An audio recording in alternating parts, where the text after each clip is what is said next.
Hello दोस्तों, आज हम लोग रिव्यू करने वाले हैं 1.5 बीघा ज़मीन जो मूवी आया है जियो सिनेमा पे।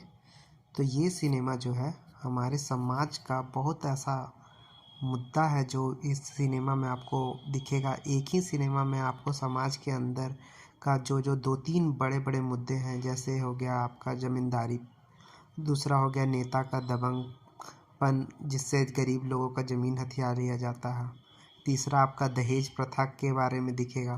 तो आम आदमी का बहुत ऐसा सेंसिटिव मैटर जो है उसको इस मूवी के माध्यम से कवर किया गया है। तो चलिए इस मूवी को पहले हम लोग जानते हैं, उसके बाद अपना ये रिव्यू देंगे कि क्या है, कैसा लगा ये मूवी।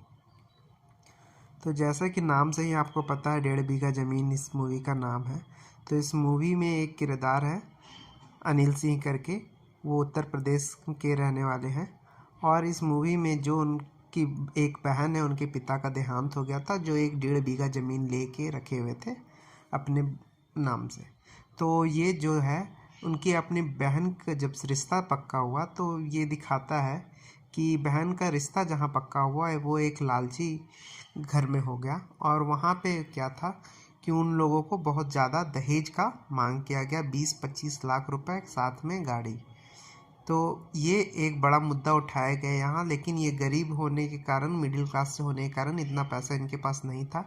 लेकिन बहन का शादी करना था, जिसके लिए वो अपने पिताजी का जो लिया हुआ ज़मीन था उसको बेचने के लिए एक ज़मींदार के पास जाते हैं। ज़मींदार क्या करता है, जिसको दलाल भी कहते हैं हम लोग, दलाल क्या करता है, उस ज़मीन को बेचने के लिए तैयार हो जाता है और उसके लिए 60-70 लाख रुपए देने के लिए तैयार हो जाता है, जो कि हाईवे के किनारे था ज़मीन। तो उस ज़मीन को जब वो बेचने जाते हैं तो कुछ दिन के बाद जो ज़मींदार आता है, वो ज़मींदार बोलता है आपके ज़मीन में पोजीशन जो है, यानी जो कब्जा किया हुआ है, वो वहाँ के बड़े विधायक जी का कब्जा किया हुआ है, जिसके कारण वो ज़मीन आपका बिक नहीं सकता है। तो बहुत सारा प्रयास करने के बाद, वकील से मिलने के बाद वो ज़मीन नहीं छूटता है, नहीं बेच पाते हैं। तो एक दिन वो विधायक से मिलते हैं। विधायक से मिलने के बाद क्या होता है कि विधायक बोलता है अरे आप तो हमारे ही इलाके के हैं, आप ये ज़मीन आराम से बेच सकते हैं। लेकिन जब वो ज़मीन को ऐसा सुन के आते हैं, लेकिन उनको कोई लिखित में नहीं मिलता है, जिसके कारण वो बेच नहीं पाते हैं।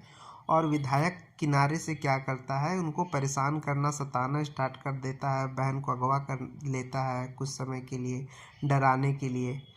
तो इतना कुछ हो जाने के बाद क्या होता है कि ये सब पता उसके ससुराल, बहन के ससुराल में ही पता चल जाता है, उसके कारण उसका रिश्ता टूट जाता है। ये सब बात जब उसके भाई को पता चलता है तो वो दलाल को जाके क्या करता है, बाद में पता चलता है कि दलाल ही जो है उसका ज़मीन विधायक के पास ले गया था और विधायक को बताया कि ये ज़मीन इतना महंगा है, और विधायक उस पर कब्जा कर लिया। ये बात जैसे ही पता चलता है तो उसके भाई दलाल को जाके मारने स्टार्ट करता है। मारने के बाद क्या होता है, दलाल ये न्यूज़ हो सकता है पहुंचा देता है विधायक के पास, और विधायक क्या करता है, गुंडा भिजवा के, आगे क्या होता है इस कहानी में आप खुद ही देखें, जो कि जियो सिनेमा पे है। और ये बहुत अच्छा मूवी है, समाज का बहुत ऐसा मुद्दा जो है, जो एकदम समाज को तोड़ के रख देता है, वो मुद्दा इस सिनेमा में उठाया गया है। तो आप जियो सिनेमा में इस मूवी को जाके ज़रूर देखें। इसका IMDb रेटिंग 8.2 है। और ये जो स्टोरी है एकदम आपको रियल फील होगा। हैप्पी एंडिंग का अगर आप सोच रहे हैं तो हैप्पी एंडिंग इसमें नहीं है, जो कि बहुत अच्छा है कि बॉलीवुड के जैसा रियल लाइफ में जो हो रहा है वहीं सारा कुछ दिखाया गया है। तो इससे आपको दहेज प्रथा, दलाल का कैसा सिस्टम है, विधायक का कितना दबंगई है, और आम आदमी इस सब चीज़ों से कैसे कुचल रहा है, पिस रहा है, उसके बारे में आपको इसमें देखने को मिलेगा।